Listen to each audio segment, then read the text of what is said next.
Greetings, everyone. I'm excited to welcome Dave Campbell, co-founder and CEO at Tropic, to the show. Dave, welcome.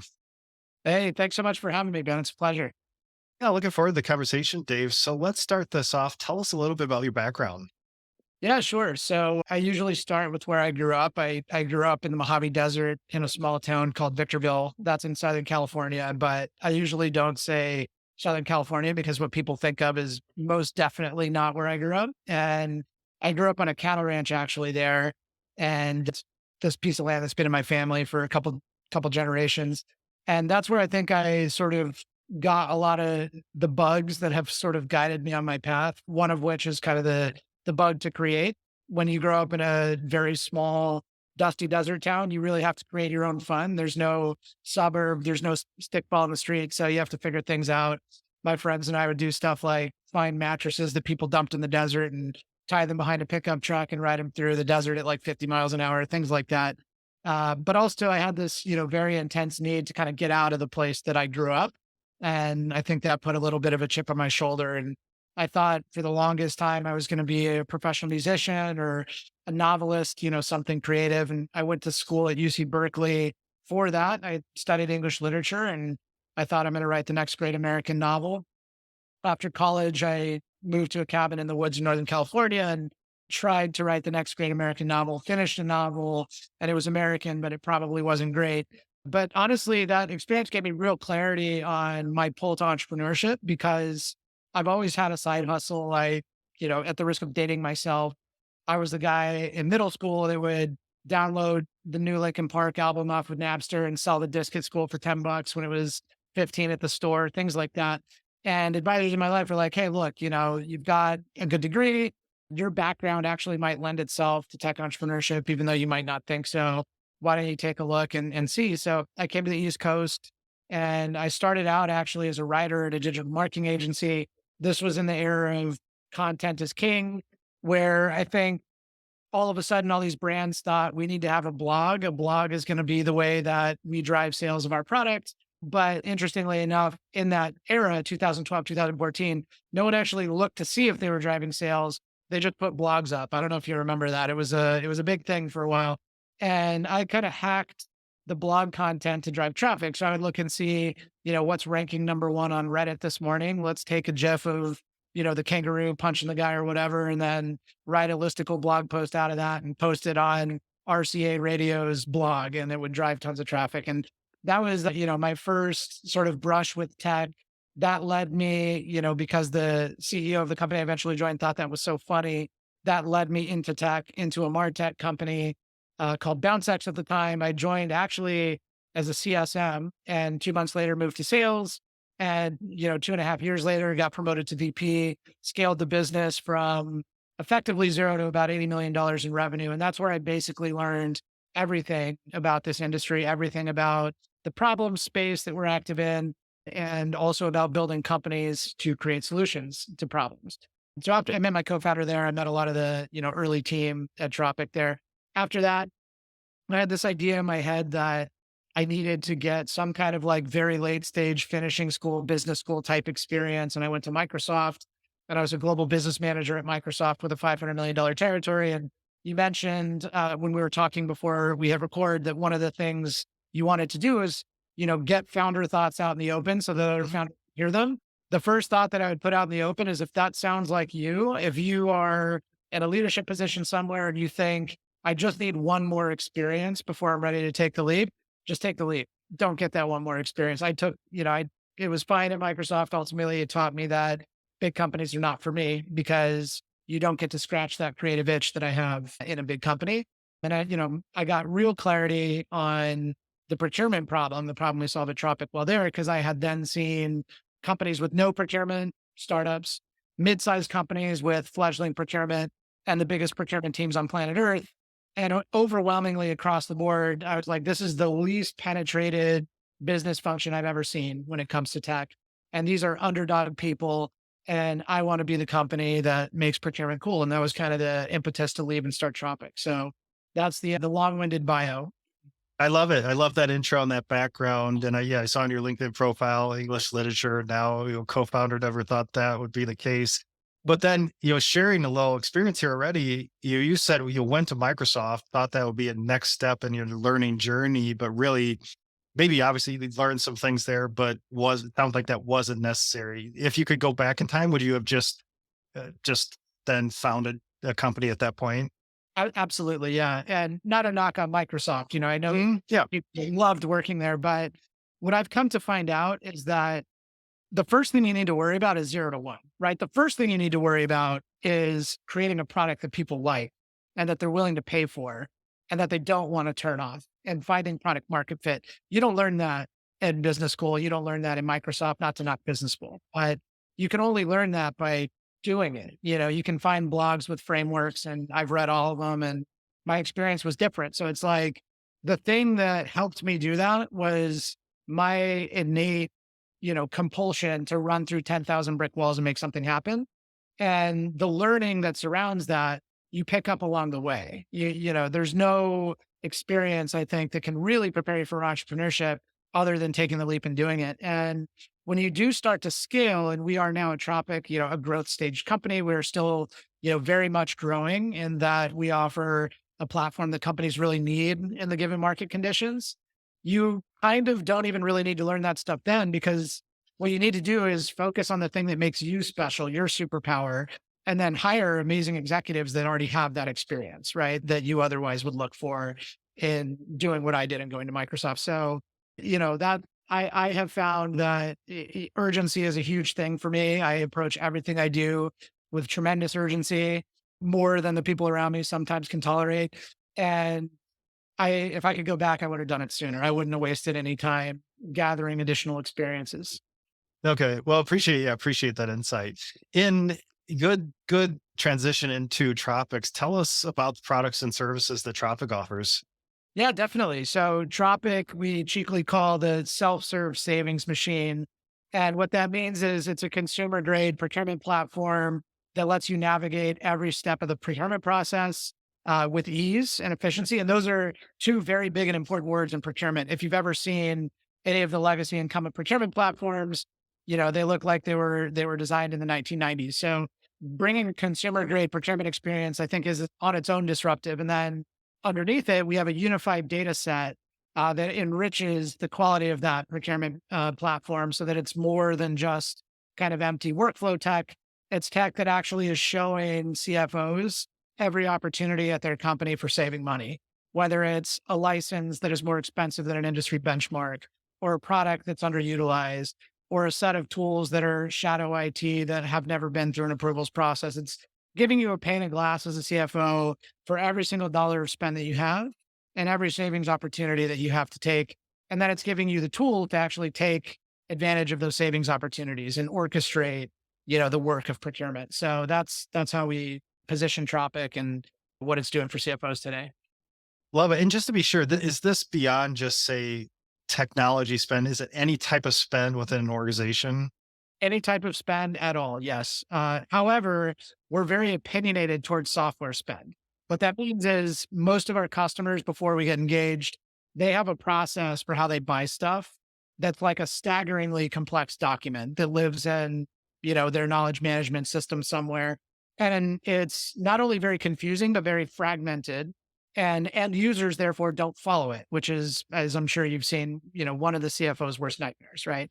So if you have someone in marketing who's trying to move at the speed of light and needs to buy something to enable them to do so, and they have to drive InfoSec approvals themselves, take it to legal, make sure legal approves it, take it to finance, make sure finance approves it, it's easier for them to just take out a credit card and buy it sometimes. And that's what they'll do. So what we do is we obfuscate all of that complexity in a platform that anyone can use because it's so easy. You just go to it, pick the thing you want to buy, all categories, hit send, and then automated approval workflows pull in all those people that would otherwise be looking at it. Where it gets opinionated towards software, because software is such a slippery category of spend. Most of our customers have software as a top 3 or even top 2 line item in terms of expenses that the company is incurring. We can also give you an integrated view into how all of your tools are being utilized. So you're able to take contract metadata. What are we expecting to pay for this tool? Actual spend data that's coming in from your ERP or accounting system. What did we spend on this tool? Utilization data. Are we using the stuff that we're paying for? And even engagement data. Are we leveraging the right licenses in this agreement for how our users are using this platform? And the reason we chose to go so deep there is we're long on software. I know the last 2 years have been turbulent, but software is not going anywhere. And on a long enough time horizon, software is going to be the most important commodity at every business. Most modern procurement platforms are really not built for software. They're built for widgets. They're built to buy, bulk amounts of plastics and things like that. And those commodities are going away increasingly as products become digital, as remote work spreads. So we're building the platform for tomorrow when everything runs on software. Okay. Yeah, no, appreciate that insight. And then what year did you found Tropic? 2019. 2019. All right. And then do you guys have a headquarters location? Or are you remote? We're remote first and we have a headquarters in New York. We haven't nailed the hybrid thing. I don't know anybody that has, but what I know to be true is some people never want to come to an office and some people always want to come to an office. So we're built to cater to both. HQ in New York seats, I think 50, although we have probably 80 in the New York Metro. And then we have like WeWorks in Atlanta, Denver, maybe SF and maybe Nashville. Okay. Okay. Yeah, appreciate that. And then what's your current team size? The company is about 300 people. I actually don't know the exact number, but somewhere in that neck of the woods. On All LinkedIn, right. it's 325. But Okay. Yeah, we're around 300 roughly. And anything you share around ARR revenue ranges? no, we don't share that publicly. Although I will say that for folks who've been following along, we've been pretty public about the fact that we got to our first million in our first 6 months. And every year since launch, we've tripled the revenue. Okay, nice. So found that triple path. Yeah, very nice. So tell us a little bit about your go-to-market motion ideal customer. Do you have certain employee sizes that you're after, certain industries, your horizontal verticals? But tell us a little bit about your prospects and your go-to-market motion.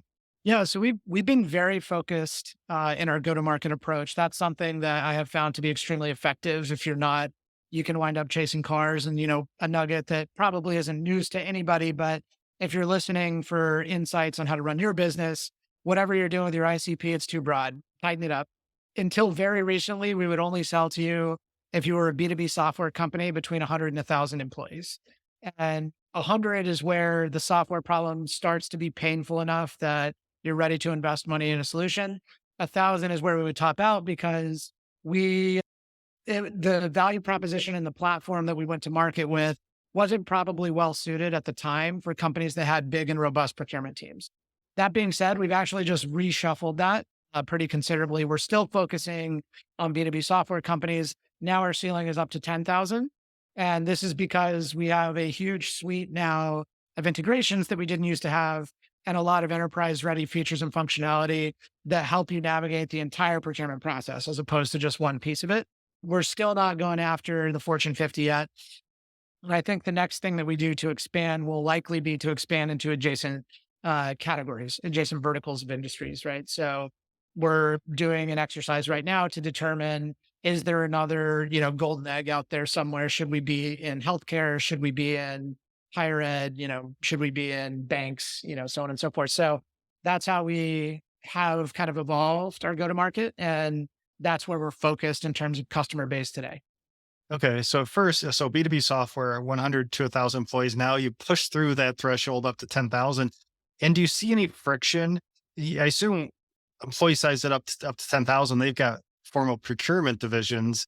Are you looking to, how's that sales motion? Is it like, hey, let's improve your process. We're not trying to change you. How does that look when you talk to those large procurement orgs? Yeah. So I think a big piece of it is that our first go to market, we offered the technology, we offered this add on procurement service, right?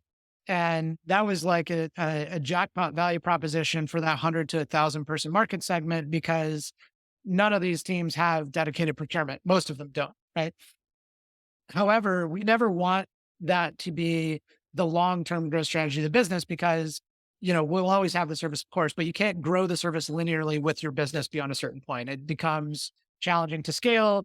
We never wanted to make any sacrifices on the integrity of that product. So what we did is we created a ramp for graduating beyond that service into the platform. So the service for us is mining data and insights. Those data and insights are then repackaged in the upmarket offering as a self-serve solution. So instead of doing procurement for you. We're turbocharging procurement for you. We're giving you the data that you need to make a really positive impact on your process. The other value proposition is just adoption. If you can increase adoption of a procurement process, you can increase the percentage of the spend that you're managing, right? If folks aren't following your process and they're buying stuff with a credit card, you don't have any chance as a procurement team to mitigate risk, to ensure compliance is being met, to negotiate better rates, those things that are so important to procurement teams. So that's where the consumer grade end user experience is especially impactful. And I would actually say that our sales cycle is actually almost exactly the same on these bigger customers as it was on the smaller customers because the pain point is just as acute. It's tough being a dramatically stretched and under-resourced one person procurement team in a 5,000 person company. And, Tropic could become your secret weapon. So that's kind of what the unlock looks like for us in that 1,000 to 10,000 person market segment. Yeah, appreciate that insight. And probably a lot of executives because you're vertically focused, so going B2B software. And a lot of those discussions within executive teams, like, all right, should we now move into adjacent markets? And I assume you've had those discussions. How are you approaching that? Because each industry is so different, right? We know SaaS, very people intensive. Then we've got software, then we got travel, maybe some rent, right? Very specific spend patterns within certain industries. Like if you went after manufacturing, it's like, well, I don't know anything about manufacturing. So how do you think about that expertise and expanding into adjacent markets? Yeah, that's a really good question. The answer is like very long. The short answer, we have a tiger team within our ops function. We have a lot of like brilliant people there. A lot of them came from Bain. Like we found a profile that works great and like people who know each other who are doing a really good job. And what they're doing is they've stood up this TAM analysis project where we're looking at, I think, like 8 different dimensions to determine, if a customer is a good fit for what Tropic does. And as you kind of astutely keyed into, one of the most important ones is that software is close to the top of your list, right? So if you are, if you're buying a tremendous amount of real estate because that's the business you're in, or if you're selling a physical good and you're buying a tremendous amount of plastic and screws and stuff like that, we're probably not a good fit for you. But if you're in an adjacent category that relies on a tremendous amount of software, we probably are a good fit for you. And in fact, what we're finding that, the couple that I mentioned are actually good candidates for this healthcare and higher ed. The procurement processes at those companies, like if you thought it was fragmented in B2B SaaS, you can only imagine, a very large hospital with 10 different ERPs that don't talk to each other. It's kind of a nightmare to sift through, which is a great opportunity to bring us in, right? So we haven't officially landed on that yet. That's actually a Q3 OKR. So we should land on a decision to make at least with a clear set of data points by the end of this week. But I think it's just like, you got to be true to yourself, right? The key is to like really deeply understand what pain does your platform solve and to be really brutally honest with yourself about whether the person that you're trying to sell to has that pain. Because, if you've been in sales before, you might be able to sell somebody on taking 6 meetings with you, right? You might be able to be persuasive enough to have the deal progress, but you're not ever going to be persuasive enough to convince product market fit where there isn't any, right? So we've been pretty ruthless in our market segmentation and in where we choose to focus our sales efforts. Yeah, really interesting. And just one more question, because I think there's just a lot of learnings in here because this comes up all the time as far as going into other markets. With this team that you stood up to look at, TAM analysis, the 8 dimensions, is this a cross-functional team? Is it a very specific expertise? You mentioned kind of Bain consulting background. Tell me about the composition of this team Yeah. to help you look at adjacent markets. Yeah. So we have a very strong center of operations. We invested in operations way more than any company in our peer set, way more than companies that are even further along than we are. We built, and that's my co-founder, Justin, is the mastermind behind that. He is our chief operating officer and incidentally also a former bank consultant. So he was the one who, went and got all of his friends, right? But we've had a tremendous success with this model where we have a strong shared services ops team at the center. There's biz ops, there's customer operations, there's rev ops, soon marketing ops, and they all actually report internally up in the middle through the core ops function as opposed to be pushed out and distributed into the different teams. And that's kind of like, it's great because we can all go draw water from that same well and they all have line of sight into all of the cross-functional projects at any given point in time. So that's how we're able to do stuff like this, which is a pretty cross-functional effort without stepping on each other's toes and duplicating work. And, we've all seen when you like scatter the VC seeds too far and companies proliferate too quickly, you might have four people doing the same job before you even realize it. So having that strong central ops function, pretty unconventional, I think, for a startup at our growth stage, but definitely one of our secret weapons. And they kind of shuffle to whatever it is that needs attention and work collaboratively across the different teams. Okay, yeah, great insight. Appreciate sharing that how you've built up that team. In as far as the capital raising side, looks like you've raised what about 65 million to date? Yeah, it actually raised a little bit more than that, but yeah. Mhm. Okay. And the most recent, it looks like, so 40 million Series B just most recently. Yeah, yeah. We raised a bit more at a modest up round a little earlier this year. And the reason we did that strategically, it was another 15. It was one, because we could get it, at a higher valuation than we raised our last round, which I think is very rare in this macro. But also two, because that was all the cash that we needed to achieve our goals of profitability and $100 million in ARR without running out of cash. So that's all in. That's what we've raised today. And tell us about the Series A to Series B transition. Because I talk to a lot of, say, seed round founders, like trying to figure out product market fit, develop the product, and then they see little product market fit. Maybe we can start adding sales, get that Series A, build out that function. Now, tell us a little bit about your Series A to Series B transition. Yeah, definitely. So there was still, at the Series A, there's still a little bit of like, here's what you have to believe to get on board with us. And we would paint the picture of where we are now, which is, we took a compound company approach, meaning we built 5 products in parallel. We did that intentionally so that we could have a suite. And the suite we now use as commercial leverage to displace point solution competitors. So at the Series A, we had, I think a couple $1 million in revenue at that time on Act One product. And what we needed to kind of show the market was, here's the plan for Act Two, and here's exactly how we're going to accomplish it. And maybe one or two test cases to give you validation that it's going to work. The difference between that and the Series B is like, now it needs to be working, right? And we're going to look at every single SaaS metric that you can think of. We raised with Insight, who's a very, very diligent company. And, candidly, that was one of the things we liked about them, because that was definitely during the Wild West period of cheap funding and, talk to a CEO for 30 minutes and text a term sheet for 100x multiple. That kind of stuff was happening, right? And we've always been, on the one hand, I think very shoot from the hip and aggressive with our go-to-market and product strategy, but very conservative with kind of our capital strategy and, with our spend, we eat our own dog food, right? So raising the Series B was no different. It was pretty quick because we were already working with a lot of Insight's portfolio companies. And if you're looking for a little bit of a cheat code on fundraising, that's one way to do it is, align with that fund and get, 20 customers in their portfolio that all love what you do, and it can accelerate that process. But then, they put us to task on some hardcore metrics, right? Like, I think Deloitte came in and did like a month-long audit, all that good stuff. So it was definitely like night and day. Like, this is kind of the big leagues of, now you need to actually be a real SaaS company. And thankfully, we had all the evidence that we needed to show that we were nailing this transition into, more of a self-serve platform with an add-on service versus where we began. So it was definitely a lot more robust, I will say. Yeah, yeah, because you hear about, the story always matters, but Series A, B, and beyond, now the metrics, the numbers have to support that story. Now, like you said, just kind of continue to paint that picture. So appreciate that insight. Yep. Uh, so so you've had a bit of fundraising experience. So any fundraising lessons that you'd like to share with the founder community, whether that's from the seed Series A or Series B, that stands out? Yeah, I mean, I could talk about this forever. These are going to be very tactical things that Yeah. I'm about to say, right? So the first thing is, while we just talked about the importance of the numbers, one mistake that I made early, especially at the seed round and even also at the Series A, is I thought what investors wanted was like the most buttoned up, prim and proper, like metrics driven conversation. And what I found is what they actually wanted was like, why should we believe in you?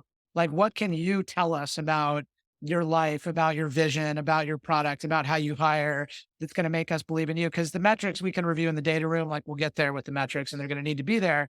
But if we're not excited about you, that's not going to matter. So find your superpower going into those conversations. Don't worry about being informal off the cuff. I'm a table pounder. I like getting people screaming excited. Like I did that with the investors and like, don't pretend to not be that person if that's who you are. That was a big learning for me. And then the second is you want to maintain control over every single step in the process and you want to drive the process. And you can do this in a couple of ways, right? These are all ideas that were given to me. None of these are my own, but I'll share them in case people listening don't have them. First and foremost, stage your process really, really tightly. I've seen so many founders and I advise for companies who are not doing this, but I've just seen it so many times who will just get a list of like 100 investors with very little rhyme or reason and play the numbers game. Don't do that. Get like 15 or 20 lined up. Put the ones that, and get a handful of like, without being derogatory, like tier three investors, ones that you're probably not going to raise with. Get through, three or four of those guys, put them in the first week, go out and pitch and see what happens. And then come back from that week, it's low stakes because you're likely not going to raise with one of these investors. Aggregate the feedback you got from them because they just told you every objection that you're going to hear. They just told you every problem that you have with your model. They just told you what they didn't like about how you told your story. And now you can reset everything and optimize it based on real world feedback. So once you've done that, then you go to your next stage. And this is when you want to meet with the cream of the crop. I would meet with the best funds on the planet, the ones you don't think would ever give you money in a million years, because sometimes they do, and meet with them that week and keep it real focused. Like have all those meetings get knocked out in that 1 week and then move to kind of the next wave after that and so on. Don't let it go too wide because they all talk. They're all going to call each other and be like, hey, did you guys look at Tropic? What'd you think? That's going to happen in 2 seconds, which is why I like to start at the cream of the crop because they don't take phone calls from the other ones. So whatever happened in those meetings is probably not going to get shared. So stage it out, keep it tight, keep the list short. And then the last thing that I would say is be maniacal about control to the access of your data room. So something that we did is we stood up a data room and, inevitably after that first meeting, they're like, great. So we'd love access to the data room. And I said, great. Actually, we're going to be granting everyone access to the data room at the same exact time. And it's going to happen at 9 a.m. on this date. And make that date, sub bullet to that point, make that date the Friday before their partner meeting, which is always on a Monday. And because a couple of things will happen. One, they'll drive themselves crazy wondering who else is going to be in the data room, like how many other funds are involved, like what's going to happen. And now you've also driven tremendous urgency because they're going to have to get in there and try and crunch those numbers and come to a thesis by Monday, right? So you're controlling the process and you're creating competition, which is very important to effective fundraising. It's not fun per se. I don't like pulling these levers, but if you need to raise money and you will at some point, if you're trying to scale, and you need to do it quickly because you don't want to be distracted and taken away from building your business is what you're actually here to do. The only way to prevent those things from happening and from getting strung along for 6 months is to control every step. And those are the ways that I typically do it. Never be disrespectful. One thing I think is actually very disrespectful is if you intentionally are shopping around a term sheet. That's not kind. Then you're like moving in a direction of like rubbing investors maybe the wrong way. But, there's a tactful way to make sure that what you're getting is fair. And, when you're at that point, you can certainly do that in a much gentler way than, hey, these other guys said they're going to do this. What are you going to do? Right. So just some high level thoughts on the process. No, that's great. Great experience that you shared just there. So yeah, it's great stuff. And at this stage of the business, Dave, do you have a favorite number or numbers or metrics that you're focused on to manage the business? Yeah, yeah. I mean, we look at all the bread and butter basics, of Mm, course. We're very, very focused on retention and on efficiency because that's kind of the market that we're in, right? Like I would be willing, thankfully we have a really powerful new biz team and we haven't really softened our targets too much since the downturn. But the metrics that I'm more focused on are the long-term success of an account working with Tropic than our ability to sign new accounts.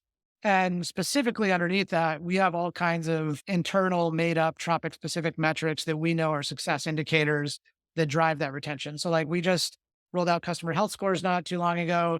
Customer health scores for us, the biggest and most important leading indicator is actually a set of experiences around one specific feature area in the product. So we know that there's like a one-to-one correlation to not only retaining, but also growing existing accounts when they engage with one part of our platform. So we've stood up dashboards. We're using Sigma as a BI tool. We have internal dashboards that are measuring that because we know the more we can influence that, the more all those big bread and butter SaaS metrics are going to come together. So I guess that would be my one thing is like we start at the ground level when we're thinking about influencing these metrics is like, what exactly do our good customers do? And how can we help other customers do those things? And then we ladder up into the big stuff. Yeah, and you don't have to give any secrets here, but you're saying if they do a specific thing in your product or take advantage of a feature that like sets off a good flag that boy they're probably going to stay with us for a long time then. Yep, exactly. Mhm. Okay.